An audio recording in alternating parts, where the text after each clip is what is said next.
అమ్మాయిలు నీట్‌గా ఉంటారా? అబ్బాయిలు నీట్‌గా ఉంటారా? అనే దానికి ఒక చిన్న ఎగ్జాంపుల్ అయితే చూపిస్తాను చూడండి. చూసారా? ఇది మా పాప స్టడీ టేబుల్ అనమాట. బుక్స్ అవి ఎంత నీట్‌గా పెట్టుకుంది చూసారా? సర్దుకుందో.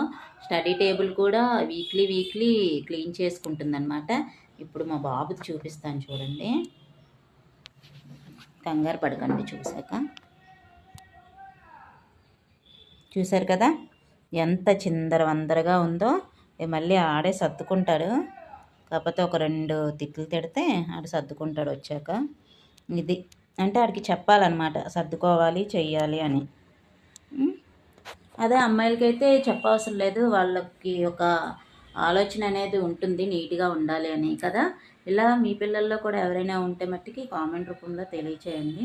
ఇంకా ఎంతమంది అలాంటి అబ్బాయిలు ఉన్నారో తెలుసుకుంటాను కదా. అమ్మాయిలు కూడా అయితే మట్టికి